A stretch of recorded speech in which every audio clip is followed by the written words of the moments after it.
नमस्कार, मैं हूं जास्मिन शर्मा। मेरे साथ मेरे एडिटर और मेरे वरिष्ठ सहयोगी अभय सर इस वक्त मौजूद हैं और हम बात करेंगे जम्मू कश्मीर की राजनीति में छिड़े एक और बवाल की। और ये बवाल छिड़ा है डोडा से, जिसको लेकर श्रीनगर तक राजनीति हो रही है, सड़कों पर विरोध प्रदर्शन हो रहा है।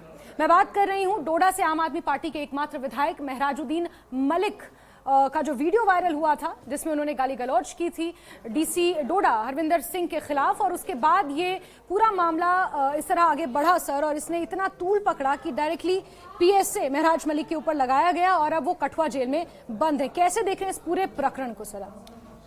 देखिए, इसको लेकर पीएसए लग गया, ये तो अब एक फैक्ट की बात है और वो जेल में पहुंच गए।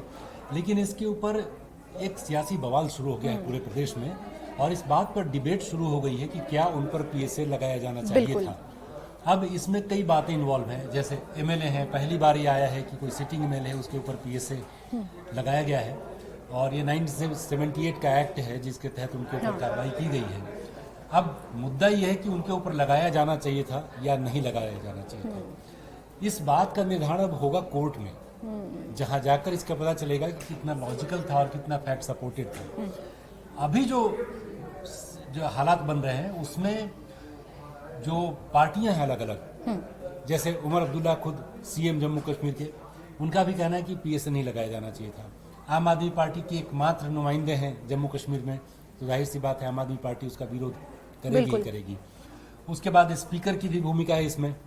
अब्दुल रहीम राथर, उन्होंने कहा कि मुझको इसकी जानकारी नहीं दी गई थी, और एक सिटिंग एमएलए को जब इस तरीके से पीएसए के अंदर गिरफ्तार किया जाता है तो बवाल उठना लाजमी है। लेकिन मैं अब इसके बाद जो एक एस्पेक्ट बचता है वो है कॉन्स्टिट्यूशनल एस्पेक्ट क्या है इसका। बिल्कुल। और कॉन्स्टिट्यूशनल एस्पेक्ट कहीं भी पीएसए से गिरफ्तारी की से सुरक्षा नहीं प्रदान करता है। तो मौजूदा जो हालात हैं उसमें आप इसको चैलेंज केवल कोर्ट के ही थ्रू कर सकते हैं। बाहर पॉलिटिकल डिबेट इसके ऊपर चाहे जितनी हो जाए। पार्लियामेंट्री प्रिविलेजेस का इसमें जिक्र आता है और उसके तहत तो प्रोविजंस हैं, लेकिन पीएसए को लेकर कोई क्लियर कट कोई नॉर्म्स, कोई सेक्शन, कोई इस तरह की चीजें भी नहीं है। दरअसल इसमें जो है, ये संसद में, भारतीय संसद में इंडियन कॉन्स्टिट्यूशन के आर्टिकल 105 के तहत ये क्या क्या विशेषाधिकार इसके सदस्यों को मिलता है उसकी जानकारी दी गई है। और उधर 194 में राज्य की विधानसभाओं में, भले ही जम्मू कश्मीर अभी केंद्र शासित प्रदेश है, लेकिन क्योंकि वहाँ एक चुनी हुई विधानसभा है तो उसी के अंतर्गत वहाँ भी हम देख सकते हैं कि क्या क्या विशेषाधिकार उसके सदस्यों को दिया गया है। गिरफ्तारी के कुछ मामलों में जरूर सुरक्षा प्रदान की गई है, लेकिन पूर्ण सुरक्षा नहीं प्रदान की गई। 40 डेज का एक टेन्योर है कि विधानसभा सत्र के 40 डेज पहले और 40 डेज बाद आपको गिरफ्तार नहीं कर सकते। वो दीवानी मामलों में, सिविल जो मुद्दे हैं उसमें है। लेकिन अगर किसी के ऊपर कोई क्रिमिनल केस और एक रिश्वत लेने का भी मामला अगर उसके ऊपर है तो भी उसमें सुरक्षा नहीं मिलती है। बिल्कुल। लेकिन पीएसए को लेकर कोई क्लियर कट नॉर्म्स है, कोई क्लियर कट गाइडलाइंस इस तरह की नहीं है। ये कोर्ट में ही सिर्फ चैलेंज हो सकता है। लेकिन सर इसके दो पहलू अब सामने आ रहे हैं। एक जो कुछ सोशल मीडिया की मैं रिपोर्ट्स देख रही थी उसमें ये कहा जा रहा है कि अच्छा, जिस तरीके से महराज मलिक को गिरफ्तार किया गया, पीएसए उनके ऊपर लगाया गया, वो अभिव्यक्ति की आज़ादी के ऊपर भी चोट है। उन्होंने तो अपना एंगर और अपना एंग्विश उन्होंने जिस तरह से सोशल मीडिया पर निकाला, वो तो हमेशा से ऐसे ही रहे हैं। इससे पहले डीडीसी मेंबर थे और उससे पहले एक सोशल एक्टिविस्ट थे, तो उनकी तो पृष्ठभूमि इस तरह की रही है कि इज वेरी एग्रेसिव। मतलब जहां भी कहीं अत्याचार होते हुए देखते हैं तो वो एकदम एग्रेसिव हो जाते हैं। मतलब इस तरह की कुछ चीजें सोशल मीडिया पर चल रही हैं। ये जो बातें हैं, ये दलील हम सोशल मीडिया के ऊपर अपनी रैलियों में चाहे जितना भी दे दें, लेकिन अभिव्यक्ति की आजादी जो है आपकी, उसको कोई ब्रिज कर रहा है, वो दबाया जा रहा है। इसका फैसला कौन करेगा? इसका फैसला अदालतें ही करती हैं। और फिलहाल जो उनके ऊपर पीएसए लगाया गया है उसका तर्क यही है कि जैसे अभी बहुत ज़्यादा विरोध प्रदर्शन हो रहे हैं, अब विरोध प्रदर्शन भी वैसे कहें तो किसी डेमोक्रेसी में लोगों का अधिकार है, राजनीतिक पार्टियों का अधिकार है। अगर आप अहिंसक तरीके से किसी भी बात के खिलाफ विरोध प्रदर्शन करते हैं तो जायज़ है। बिल्कुल। लेकिन क्या वहाँ, क्योंकि इसका नेचर प्रिवेंटिव है, पीएसए का नेचर प्रिवेंटिव है। अगर प्रशासन को लगता है कि उसको आशंका है इस बात की कि यहाँ लॉ एंड ऑर्डर का कोई ऐसा सिचुएशन उत्पन्न हो सकता है जिससे लोगों की सुरक्षा खतरे में पड़ जाए, तो ये इन्वोक किया सकता है एनएसए को, पीएसए को। आप वहाँ पर उसको इन्वोक कर सकते हैं और उसको लागू करने में, उसके तहत किसी को हिरासत में लेने में कोई ऐसा प्रतिबंध नहीं है। तो उसके खिलाफ अगर किसी को भी लगता है कि मैं पीड़ित हूँ या मेरे ऊपर गलत तरीके से इसका इस्तेमाल किया जा रहा है, तो उसको अदालत का ही रुख उसको करना बिल्कुल पड़ेगा। सर। अब इस पूरे केस को जितना मैं समझ पा रही हूँ, मैंने 3 पोर्शंस में डिवाइड किया है। एक इसका राजनीतिक पहलू कि हर तरफ राजनीतिक बयानबाजी इसको लेकर हो रही है। विधानसभा स्पीकर क्योंकि नेशनल कॉन्फ्रेंस के हैं तो वो भी कह रहे हैं कि मुझे इंटीमेट नहीं किया गया था। इस बीच जो डीसी डोडा हैं उन्होंने कहा, उन्होंने बाकायदा उनका एक पोस्ट वायरल हो रहा है सोशल मीडिया में कि मैंने इसको लेकर इंटीमेट किया था विधानसभा स्पीकर को। उमर अब्दुल्ला का बयान इस पर आना, वहीदुर रहमान पर्रा का इस पर बयान आना, महबूबा मुफ्ती का बयान इस पर सामने आना, ये तमाम चीज़ें एक राजनीतिक पहलू हो गया। दूसरा, इसमें अब जिस तरह से महराज मलिक की कॉन्स्टिट्यूएंसी के लोग, उनके जो गांव के लोग हैं भलेसा जहां से वो ताल्लुक रखते हैं, वहां और आसपास के जो लोग हैं वो विरोध प्रदर्शन इसको लेकर कर रहे हैं, सड़कों पर उतर आए हैं कि हमारी आवाज को दबाया जा रहा है एक तरीके से। और तीसरा ये कि उमर अब्दुल्ला का ये महत्वपूर्ण बयान कि एक चुनी हुई सरकार के नुमाइंदे के ऊपर आप पीएसए लगा रहे हैं, जो कि इतिहास में पहली बार हुआ है, और वो उस सरकार के उसके द्वारा हो रहा है जो यहाँ पर सत्ता में भी नहीं है, यानी कि वो चुने हुए नहीं है, वो हमारे ऊपर थोप दिए गए हैं। वो राज्यपाल प्रशासन को, ब्यूरोक्रेसी को एक तरह से कह रहे हैं उमर अब्दुल्ला। इन 3 भागों में अगर इसको डिवाइड करके देखें तो क्या सही होगा? देखिए, सबसे पहले तो ये बात वहाँ के स्पीकर की कि मुझको इत्तला नहीं दी गई। वो भी जानते हैं कि वो सही बोले या गलत बोले, उसका प्रभाव उनके ऊपर सीधे कानूनी रूप से कुछ नहीं होने जा रहा है।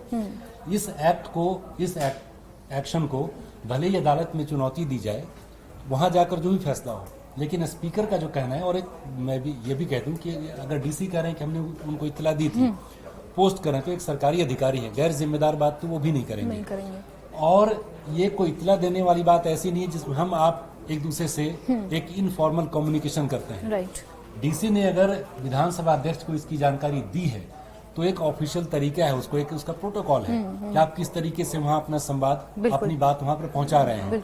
तो ये जैसे आगे कोई अगर इसके ऊपर अदालत में बात जाती है, इन्वेस्टिगेशन होती है, तो खुल के सामने आएगी बात कि क्या डीसी ने गलत सूचना दी, क्या गलत तरीके से लोगों के सामने आकर सोशल मीडिया पोस्ट में कह दिया कि हमने जानकारी दी थी और विधानसभा अध्यक्ष को जानकारी नहीं मिली, या फिर विधानसभा अध्यक्ष को जानकारी दी गई लेकिन उन्होंने राजनीतिक दबाव के चलते और राजनीतिक समीकरण को देखते हुए कहा कि नहीं, हमें इसकी जानकारी नहीं दी गई थी। तो एक तो अहम बात ये हो गई है।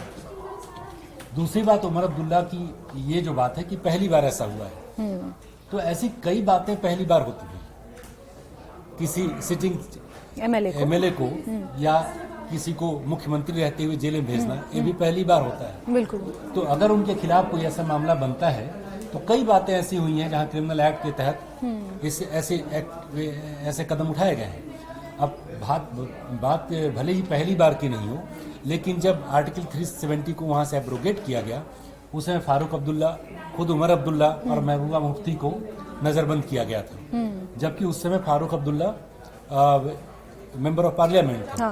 तो उसकी सूचना विधानसभा अध्यक्ष को, माफ कीजिएगा, लोकसभा अध्यक्ष को दी गई थी। उसके बाद आप देखिए, जब चीफ मिनिस्टर थे झारखंड में ये मामला हुआ था, तो हेमंत सोरेन भी गिरफ्तार हुए थे, ईडी की कार्रवाई हुई थी।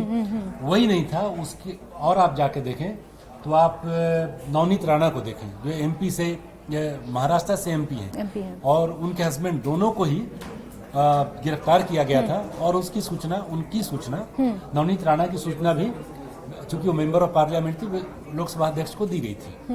तो ऐसा है कि सिटिंग एमपी एमएलए रहते हुए बहुत लोगों की गिरफ्तारियां हुई हैं और इसी तरह के कानून के अंतर्गत हुई हैं।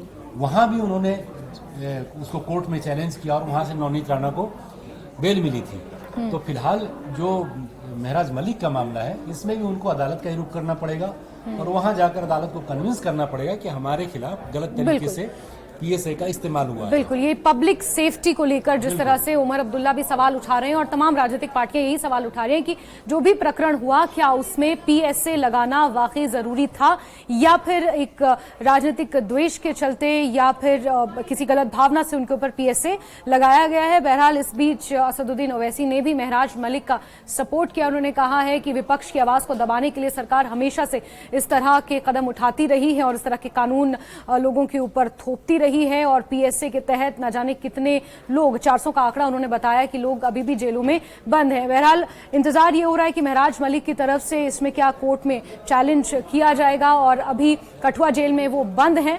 इसको लेकर प्रतिक्रियाओं का सिलसिला और आरोप प्रत्यारोप का सिलसिला भी लगातार जारी, और आगे क्या कुछ होगा वो भी आपको पॉडकास्ट के माध्यम से, न्यूज के माध्यम से बताते रहेंगे। लेकिन फिलहाल के लिए आपका बहुत शुक्रिया।